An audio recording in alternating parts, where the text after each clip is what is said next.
Samatin po ang biyaya, awa, habag, pagkapala, katotohanan, kapayapaan, pagmimula kay kapayawan. Isang magandang umaga, tanghali, hapon, gabi sa lahat po ng inaabot ng pangaral ng muling channel nito sa iba't ibang panig ng buong mundo, maging dito sa atin sa buong Pilipinas. Muli natin pasalamatan si Rehawa sa buhay na ipinagkaloob niya sa bawat kapatid sa kapulungan, maging sa lahat po ng ating mga mahal sa buhay. Maraming pong salamat, Rehawa. Ngayon po ay July 25, 2025, ganun na po alas 4:24 ng hapon dito sa atin sa buong Pilipinas. Magandang hapon po sa lahat po ng ating mga viewers. Magandang hapon Luzon, Visayas at Mindanao. Magandang hapon po sa lahat po ng ating mga kapatiran sa iba't ibang panig na.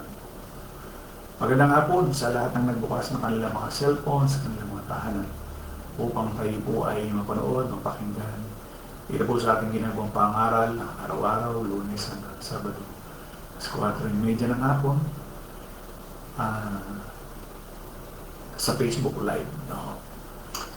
Muli, isang mabiyaya pakikinig po sa bawat isa at loobin po ni Abay Hawa na magbukas siya ng pangunawa sa lahat ng naabuti ng pangaral ng PSMU.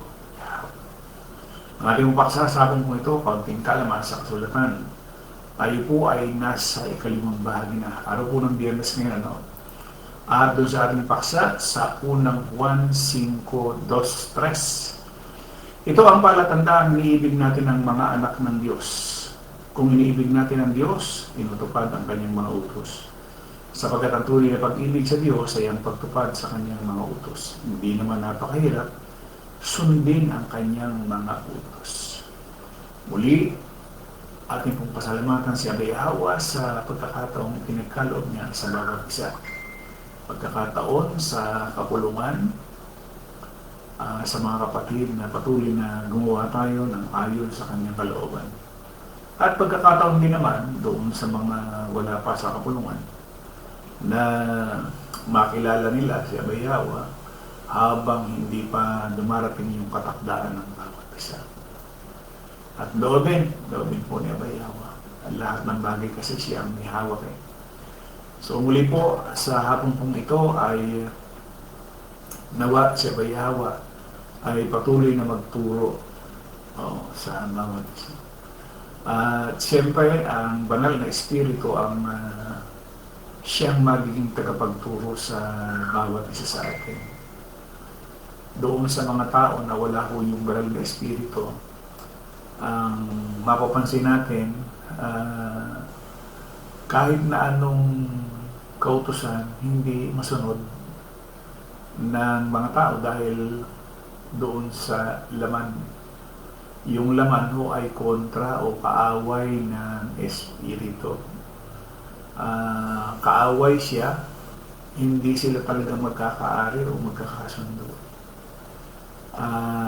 Kaya nga minsan, may mga pagkakataon na may nakikinig pero dahil po doon sa pagiging laman ay yun. Biyo ba? Ang nangyayari, hindi na niya makaya tanggapin yung sinasabi noong banal na espiritu na siyang salita. Rini Abay Hawa.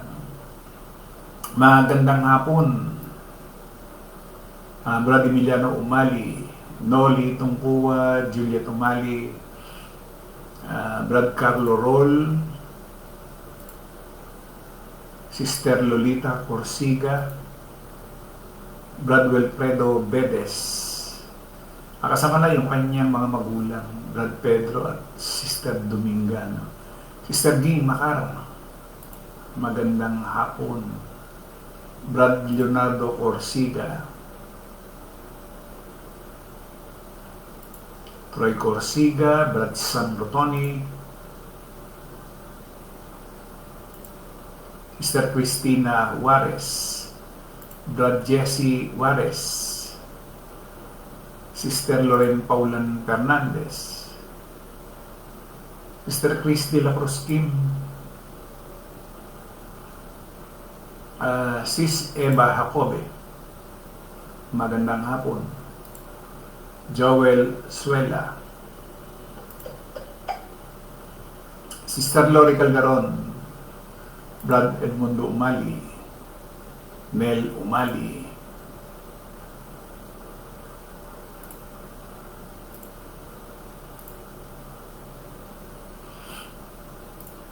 Brother Pedro Betes, Rosly Bando,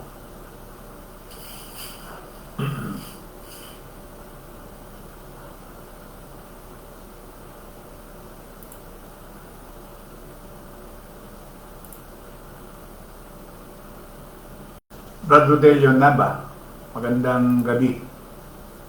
Magandang gabi na dyan sa iyo.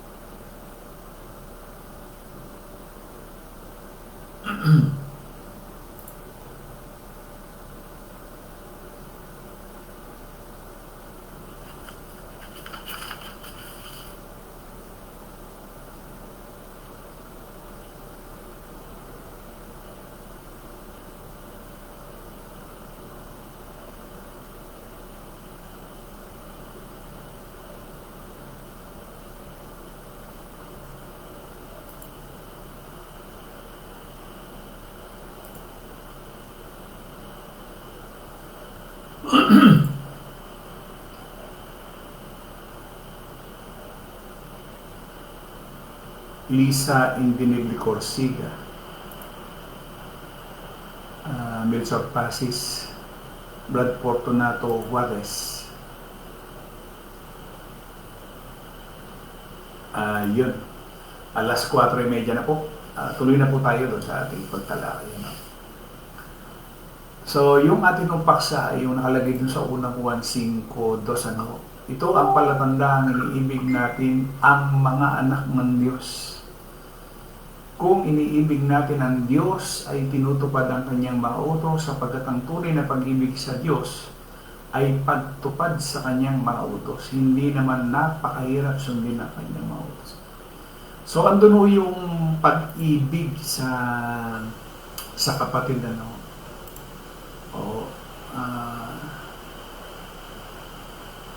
iniibig natin ang mga anak.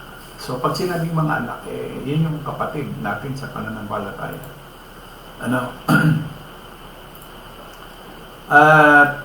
Dito sa unang buwan, 4:7, mga minamahal, mga ibigan tayo sa isa't isa. Sapagkat ang pag-ibig ay sa Diyos, at ang bawat umiibig ay ipinanganak ng Diyos, at nakakakilala sa Diyos. Ibig sabihin, hanggat hindi natin naiibig, sabi kasi dyan, mga minamahal, mga ibigan tayo sa isa't isa, sapagkat ang pag-ibig ay sa Diyos. Ang bawat umiibig, ipinanganak ng Diyos. Ibig sabihin, kung hindi natin iniibig yung ating mga kapatid, ay hindi pa rin tayo ipinanganak ni Abay Yawa. At ang sabi nga ho doon sa bandang dulo, at nakakakilala sa Diyos. Ibig sabihin, kung hindi natin maibig yung ating kapatid, ay hindi tayo ipinanganak ni Abay Yawa at hindi tayo nakakilala kay Abay Yawa. Yun ang mga ganong salita. Pag hindi natin naibig yung ating kapatid, hindi tayo ipinanganak. At kung hindi tayo ipinanganak, hindi rin natin nakikilala si Abay Yawa. Pero tayo kasi nung una, nasa religion, lahat naman ho tayo galing din. Ang paniniwala ko kasi nung una, basta tayo sumisimba, basta tayo nakikinig kay Father o kaya kay Pastor, nakikipagkamay dun sa ating mga kapatiran. Nung tayo nasa religion, pagka-araw ng linggo, ando na yung pag-ibig. Para bang napakababaw ng salitang pag-ibig na. Pero hindi pala gano'n na pag oras ng sinasabi nilang pagtitipon, siyempre nandun na yan eh, nakalaki na natin yan, nakamulatan na natin yan. Na sumisimba tayo, makikinig sa pastor, makikinig sa pare. Ganun ba ho yung salitang pag-ibig? Hindi ganun kababaw. Ano? Makikita natin, merong nangyari, kaya nga noong siya ho ay makitulad sa tao, di ba, ibinigay niya ang kanyang bugtong na anak. Ibig sabihin, biro mo, yung Diyos nakitulad sa tao. Di ba? Yun. And then sabi ho sa unang Juan 4:21, at ang utos na itong mula sa Kanya ay nasa atin. Na umiibig sa Diyos ay dapat umibig sa Kanyang kapatid. So kung wala ho talaga yung pag-ibig sa ating kapatid, kasi utos niya yun eh. Sabi niya, at ang utos na itong mula sa Kanya ay nasa atin. Na ang umiibig sa Diyos, dapat umibig sa Kanyang kapatid. Alisin mo yung isa, hindi mo naibig si Abayawa eh. Basta may inalis ka, halimbawa, ang iniibig mo lamang si Abayawa, hindi mo na rin naiibig yung mga kapatid. Kung isa lang naman, kung yung pag-ibig sa kapatid, at yun lang ang ginagawa mo ay si Abayawa naman ay hindi, edi wala rin. So, magkasama ho pala. Yung sinasabi niya, at ang utos na itong mula sa Kanya ay nasa atin. Na umiibig sa Diyos, dapat umibig sa Kanyang kapatid.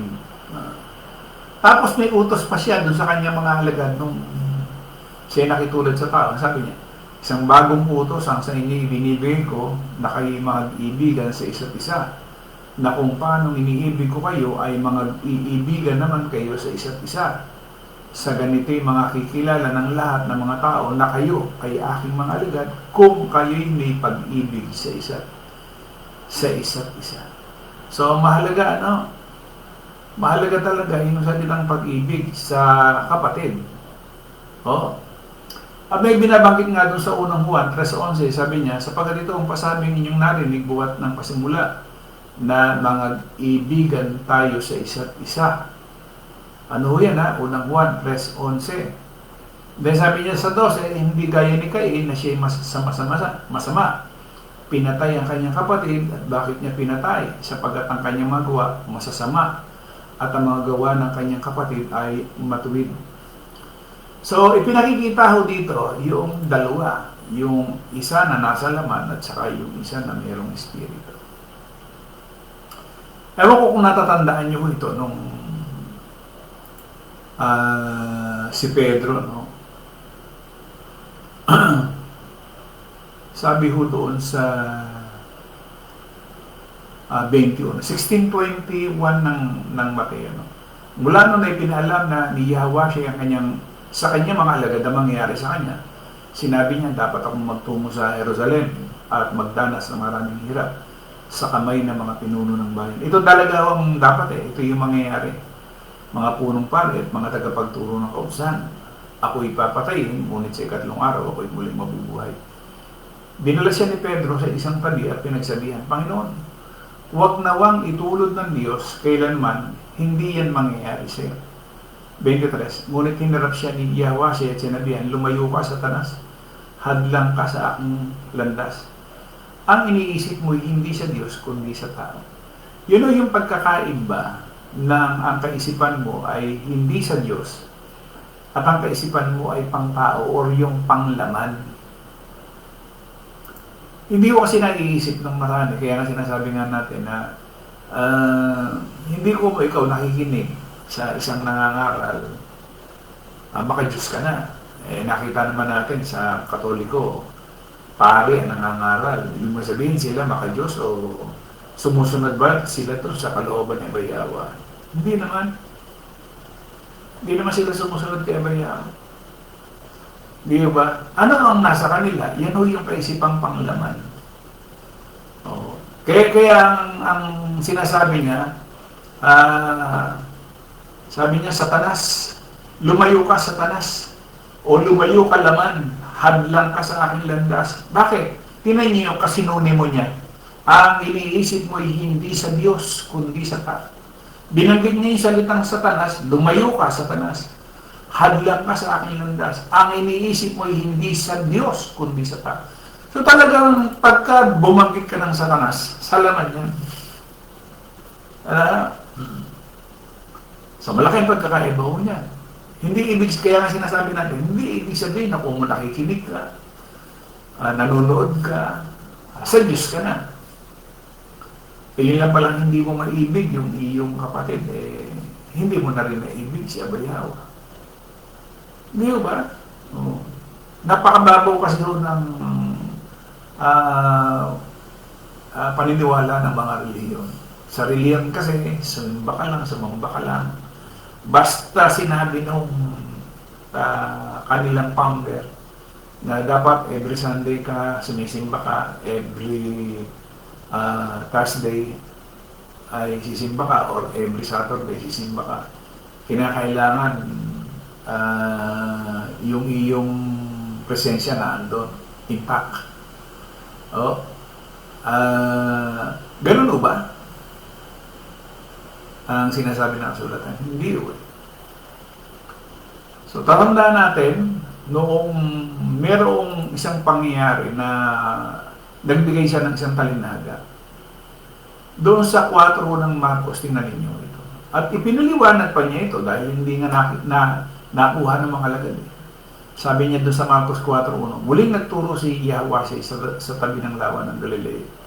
At dahil nagkatipon sa paligid niya ang napakaraming tao, siya ay sumakay at umupo sa isang bangkang nasa tubig, na napili naman ang mga tao sa dalampasigan. At sila'y tinuruan niya ng maraming bagay sa pamagitan ng mga talinaga. Ganito ang sinabi niya, makinig kayo, may isang magsasakang lumabas upang maggasik ng binig. Sa kanyang pag-asik ay may mga bining nalaglag sa daan, dumating mga ibon, tinuka ang mga iyon, may mga bining namang nalaglag sa batuhan. Bagamat kaunti lamang ang lupa roon, agad sumibol ang mga bining iyon. Ngunit nang tumindi ang sikat ng araw, nalanta at natuyo ang mga bining tumubo.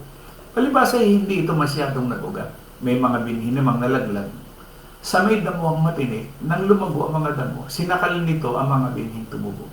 Kaya hindi nakapamunga ang mga bining. At may mga bining namang nalaglag sa matabang lupa, ang mga ito'y tumubo, lumago at namunga. Nang marami, may tig-30, tig-60, tig-100. Sinabi pa ni Yahweh siya, makinig ang may pandinig. Ilang beses niyo nang napakinggan ito? Magmula noong tayo ho ay mapunta sa salitang relihiyon. Napakaraming beses na, no?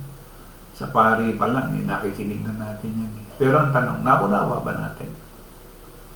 O nung ikaw ay maging born again, nakinig mo na rin to kay pastor. Diba? Kung ikaw man ay naging iglesia ni Cristo, nakinig mo na rin kay ministro to.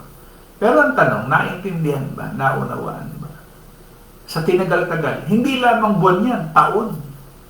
Taon mo nang narinig yan, yung talinaga na yan eh. Pero ang tanong yun, sinasabi nga natin, naintindihan mo ba? Naunawaan? Kaya nga sinasabi niya, doon sa may bandang huli, makinig yung may pandinig.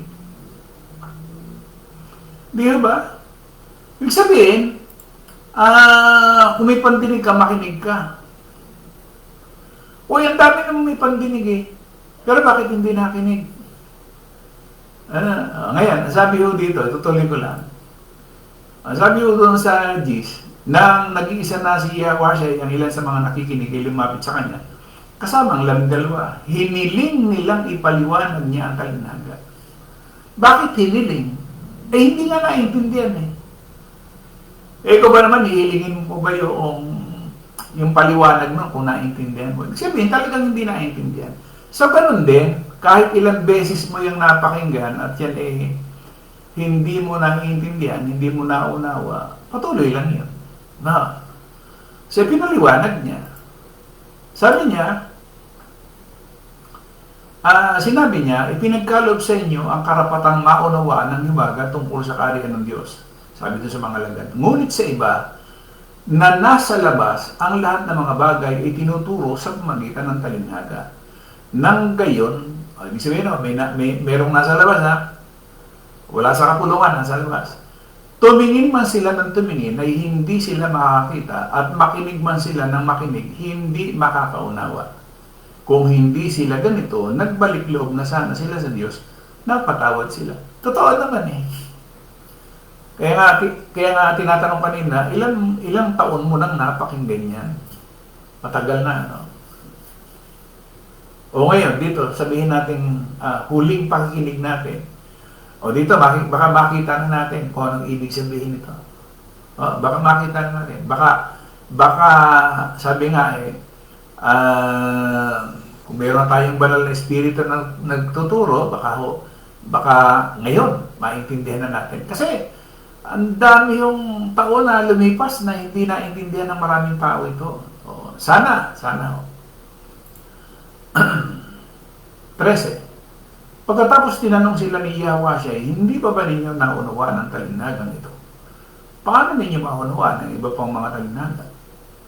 Ito ngayon, sinabi niya. Ito ang kahulugan ng talinaga. Ang binhing iniasik ay ang salita ng Diyos. O, naintindihan na ho ba natin? Yun daw ang binhing iniasik, salita ng Diyos. Hindi o salita ng pastor, hindi salita ng ministro, hindi salita ni Father, salita ng Diyos. At ang binhi namang nalaglag sa daan ay ang mga taong nakikinig sa salita ng Diyos. Pagkarinig nila'y dumarating si Satanas, inaalis ang salitang inihasik sa kanila. Noon kasi, kaya hindi natin naintindihan, naunuan, sapagkat hindi naman natin alam kung sino si Satanas eh. Diba? Kaya hindi natin alam. Ngayon, naintindihan na natin na yung palang Satanas, yan po pala yung laman. So, ang ginagawa ng laman, pagkatapos mong marinig, sabi nito, ito ang kahulugan ng talinaga, ang binhing iniasik ay salita ng Diyos. At ang binhi namang nalaglag sa daan ay mga taong nakikinig sa salita ng Diyos. Pagkarinig nila, dumarating si Satanas, inaalis ang salitang inihasik sa kanila.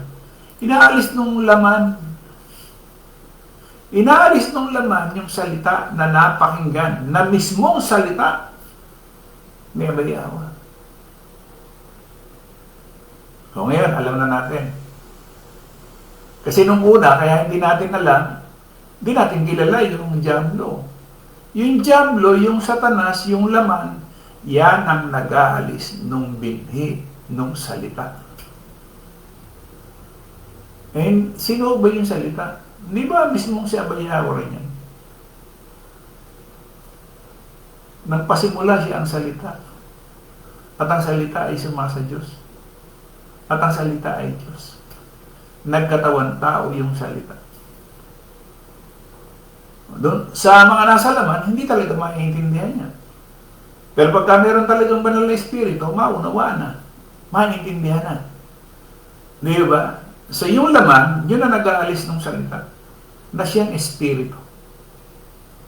Na sa pagkatawala, yung binhi na yun, yung salita na yun, o di nasa laman ka na. Di ba? O tuloy ko pa. Ang katulad ng mga binhing nalaglag sa batuhan ay mga taong nakikinig sa salita ng Diyos at agad tinatanggap ito ng may galak. Subalit hindi ito tumimo sa kanila kaya hindi sila nagtatagal. Pagdating ng kapighatian o pag-uusig dahil sa salita ng Diyos, agad silang sumusuko. Ilang tao na dito sa kapulungan ang nawala dahil dito? Napakarami. Hindi ba? Ano nangyari? Hindi daw tumimo sa kanila yung salita. Kaya hindi sila nagtatagal. Pagdating ng kapighatian o pag-uusig dahil sa salita ng Diyos, agad silang sumusuko. Ito naman ang katulad ng mga binhing nalalaglag sa may matinik na halamanan. Sila ang mga taong nakikinig ng salita ng Diyos, ngunit dahil sa alalahanin sa buhay na ito, ayan na, pagkasilaw sa salapi, o kaya pagkuhumaling sa ibang mga bagay, ang salita ay nawawala ng puwang sa kanilang puso, kaya hindi na ito nakakapamunga. So, hindi na ako nagtataka. Sa tinagal-tagal ng panahon, na marami tayong napangaralan, marami tayong aral na napakinggan ng marami. Pero dahil nga ho doon sa pagsusumakit, sabi niya, dahil sa alalahanin sa buhay na ito, pagkasilaw sa salapi, o kaya pagkahumaling sa ibang bagay, pwede kasi yung hanap buhay mo, pwede yung negosyo mo, pwede yung pamilya mo, kasi pagkahumaling sa iba. Kalahin mo yun, naging sagabal pa yung hanap buhay mo, yung negosyo mo, pati mga ari-arian mo. Diba? Kasi pagkahumaling yan sabi niya. Dahil sa alalahanin sa buhay nito, bakit yung ba pamilya mo, hindi ba inaalala? Yung bang mga anak mo, hindi ba inaalala? Diba? Alalahanin din yan.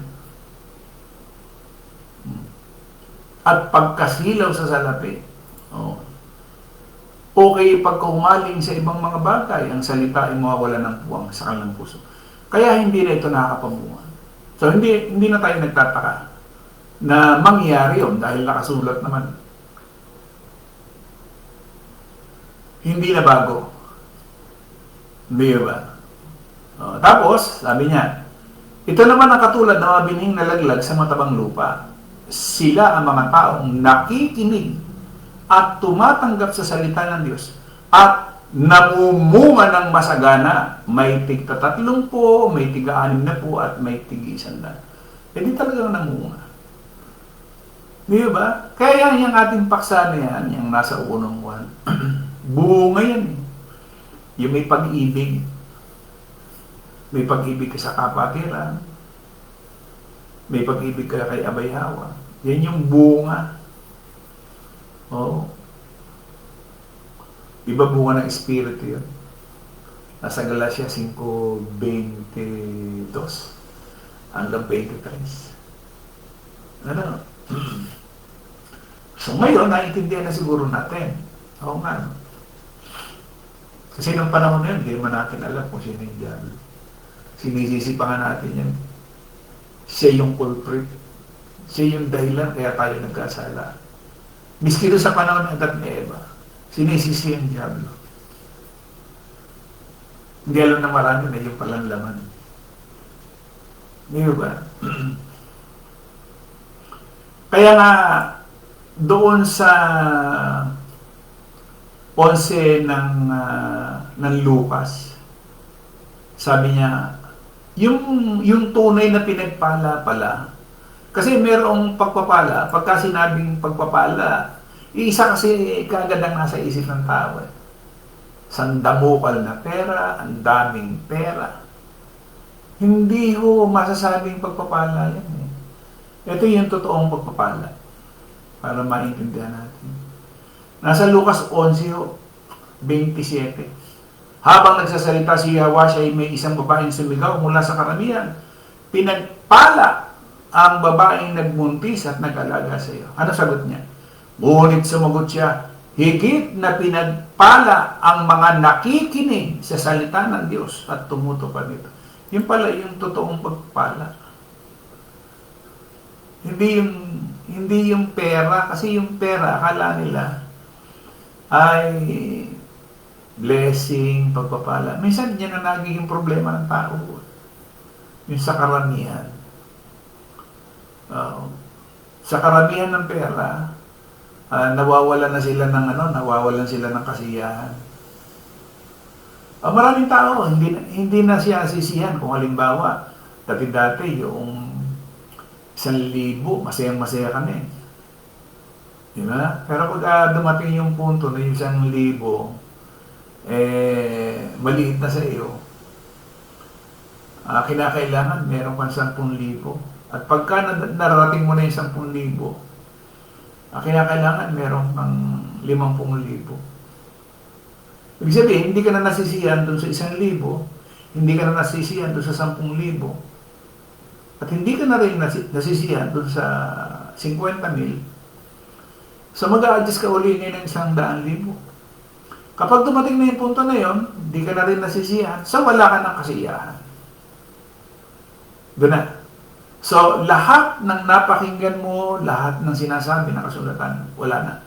nawalan ka na ng pag-ibig sa iyong ultimo nga minsan, pamilya mo, nawawala ka na rin ng pag-ibig. Sariling pamilya na yan. Pagka kinain ka na ng salapi, yung pag-ibig sa salapi, ultimo sarili mong pamilya. Mapagdadamutan mo, sariling pamilya yun. Yan yung laman. Malaki ang pagkakaiba niyan kung meron kang banal na espiritu. Kasi yung sa atin,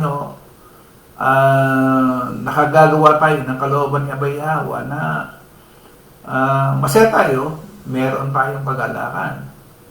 Sa kanila, hindi na sila tumulong sa kanyang pamilya kasi nga, gusto niya mag-accumulate na mag-accumulate dumagdag ng dumagdag. Hanggang nawala na siya ng kasiyahan doon sa 100,000, kinakailangan meron na siyang milyon. Di ba? At doon sa pagsapit ng 1,000,000, hindi na rin nasisiyahan na kailangan niya ng 2,000,000. Sa may kasiyahan pa ba siya? Wala na. Yan ho yung laman. Ganyan ho yung laman. Walang kakontentuhan. No? So, ulitin ho natin yung ating paksa. Pag hindi ho ito mangyayari, hindi natin iniibig si Abay Hawa. Kasi palatandaan nito Ito ang palatandaan iniibig natin ang mga anak ng Diyos. Kung iniibig natin ang Diyos at tinutupad ang kanyang mga utos. Sapagkat ang tunay na pag-ibig sa Diyos, pagtupad sa kanyang mga utos. Hindi naman napakahirap sundin ang kanyang mga utos. Totoo naman Hindi mahirap kung meron kang banal na espiritu. Matatandaan niyo yung nakalagay dyan sa unang 1:24. At ang tumutupad sa kanyang mga utos ay mananahan sa kanya at siya ay sa kanya. At dito'y nakikilala natin na siya ay nananahan sa atin. Paano? Sa pamamagitan ng espiritu na kanyang ibinigay sa atin. Yun yung wala sa marami. Yung espiritu na ibinigay. Ulitin ko. At ang tumutupad sa kanyang mga utos ay mananahan sa kanya. Tatandaan natin, kinakailangan natin yung pagtupad. Kanyang mga utos ay mananahan sa kanya at siya ay nasa kanya. At dito'y nakikilala natin na siya ay nananahan sa atin sa pamamagitan ng espiritu na kanyang ibinigay sa atin. Parang ang dali, Madali pagka yung merong banal na espiritu. Mahirap po yan pagka ang isang tao nasa laman. Si Pedro na nga lang Kasama na niya. Nakita ni Pedro yung mga himalang ginawa. Nakita niya na nagpakain ng libo-libo. Nakita niya yung bumuhay ng mga patay.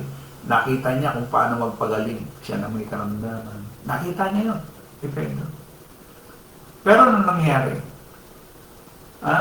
Pinagbabawalan siya. Pinagbabawalan siya. Bakit? Kasi pinag-iisip niya, hindi yung mga bagay, sabi niya. Ang iniisip mo ay hindi sa Diyos, kundi sa tao. Kaya sabi niya, lumayo ka, Satanas. Hadlang ka sa aking landas. Nakita rin natin ngayon. Basta merong Satanas, may tao. May laman. Yun. Hanggang ngayon, hindi nakikita ng mga reliyon yung ating pinag-aaralan hinggil sa Diablo. Hanggang ngayon.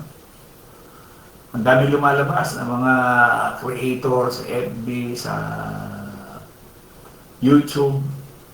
Talagang ipinangangalandakan nila na may isang makapangyarihan sa lahat na Diablo, na gumagawa ng kasamaan. Diba? So yan po mga kapatid. Sana naman tayo kasi yun lang naman ang magagawa natin na manalangin kay Abay Hawa na pagkalooban tayo noong pagkaunawa. Kasi nga kung wala yun, wala rin saysay. Kahit sinong napakahusay na guro, meron akong naging guro, napakagaling mo talaga niya. Talagang matututo ka. Kahit anong husay, o yung pinakamahusay na guro na, bakit siya nabibigo dun sa kanyang pagtuturo? Anong dahilan? Kapag ang kanyang inaaralan ay ayaw matuto. Tama. Kahit na anong galing nung guro na yun. Pag ayaw matuto nung inaaralan, wala. Walang silbi yung guro. Ano? So, ganyan din. Ganyan din ang nangyayari ngayon. Kahit na mapakinggan nila yung sinasabi ni Abay Hawa at ayaw matutuho ng tao na tinuturuan, wala. Pasok sa kabila, labas sa kabila. O mag-aantay na naman ng kinabukasan, and then makikinig na naman, manonood na naman, and then may bunga ba? Yun yung tanong doon eh, may bunga ba? So kung wala, andun yung diablo. Andun yung laman. Inalis na. Pagkatapos lang itong ating pangangaral na ito, merong salitang itinanim. Pagkatapos ito, at yung salitang itinanim na yun ay nawala, ay di inalis na ng laman. Ha? O medya oras lang. Halimbawa, 40 minutos lang to. Pag alis niya, nung laman, ay di panibago ka na namang araw, susunod na ulit. Di ba? O makikinig ka na naman, manonood ka na naman. O gano'n naman, routine yun, araw-araw na lang, araw-araw. Inaalis ng laman. So wala. Walang saysay, walang kabuluhan, walang bunga. O hindi na ako nagtataka doon. Kasi nakasulat eh. Di ba? So yun, labing po na bayaw bukas. Tuloy po natin yung ating huling bahagi. Teka, sino pa ba yung aking hindi na?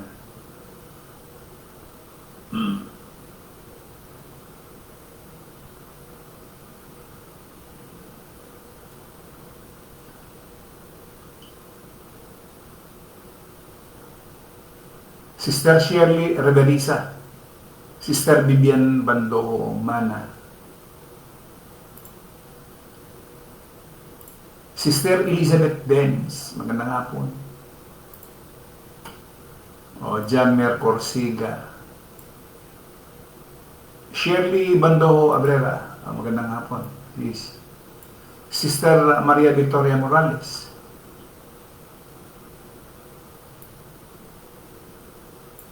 Brad Fernando Pronebo Abellera, magandang hapon. Brad Ezekiel Umali,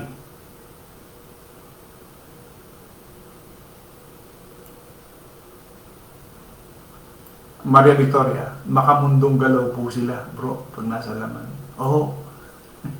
Yan ang tsak na tsak. Pagka ikaw ay nasa laman, talagang panglaman ho talaga yung galaw mo. So wala yung espiritu, wala yung banal na espiritu, ibig sabihin lamang kung nasa laman ka, kamatayan ang dulot niyan eh. Madalas nating mabanggit yung Roma 8. Di ba? Carlo Roll,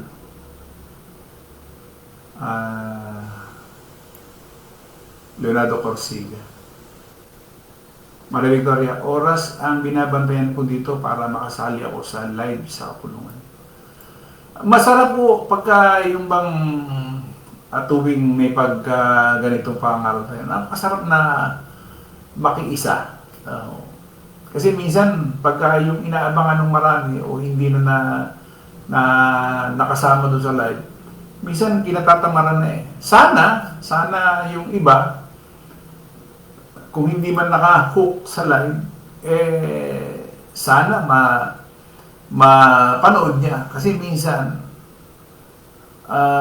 kinatatamaran. kaya yung napakinggan ng kapatid, hindi na niya napakinggan. So, kung may blessing na nakuha yung kapatid doon sa pakikinig, siya hindi nakakuha.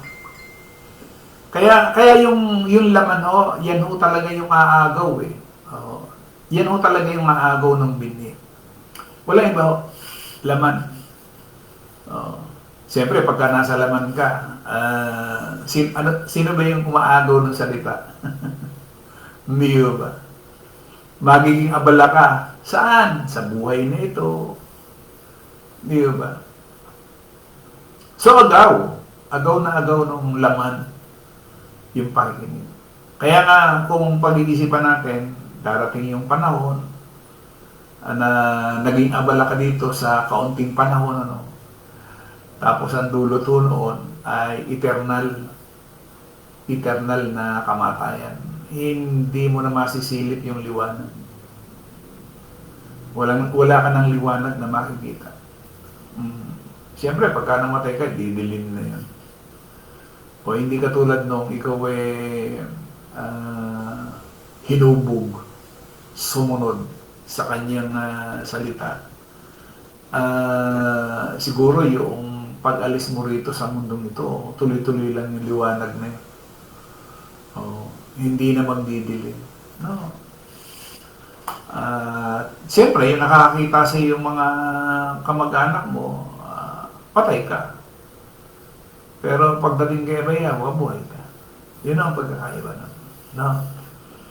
Muli po, maraming salamat at sana yun na nabanggit ko ulit.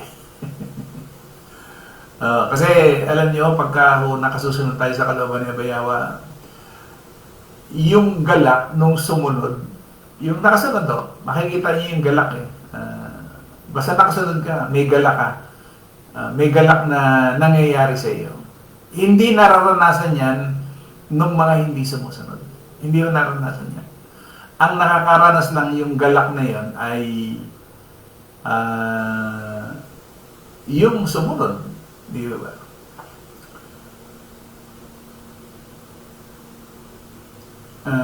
Melchor Pasis, nakabilang grupo bro, insist tao sa buhay dito sa mundo. Hindi kay Abayawa. Yun nga, yung nasa laman. Abala ka sa laman, naturalmente, aanihin mo yung pagiging abala mo. Kung ano yung tinanim mo, edi aanihin mo. Naging abala ka sa laman, aanihin mo, kamatayan. Kung naging abala ka naman sa spiritual, edi buhay na wala hanggan. Ganun lang. Ganun lang siya kasimple. Nagtanim ka, ayon sa laman, aani ka, kamatayan. Nagtanim ka ng, sa spiritual, o buhay na walang hanggan. Simple yan, ha? Pero hindi makita. Hindi makunawa ng marami. So, yun o. Sa isang Diyos na ating tagapagligtas, sa pangalan ni Abayawa, sumakanya nawa ang kalwalatian, ang karangalan ng paghahari at ang kapangyarihan sa kauna-unahang panahon at ngayon magpakailanman. Siya nawa. Patuloy po tayong ingatan, gabayan at pagpalain, higit sa lahat sa bagay na pang-spiritual. Sa bawat segundo, minuto, oras, araw man o gabi na ating pong nilalagi dito sa mundo ito. Muli maraming pong salamat sa lahat po ng ating mga non-viewers, sa lahat po ng ating mga kapatid na nakasama po natin sa hapon pong ito. At loobin po, dun sa mga hindi nakasama, mapanood nila. Mamaya or bukas, mahalaga mapanood. Muli maraming salamat, isang magandang hapon po sa ating lahat.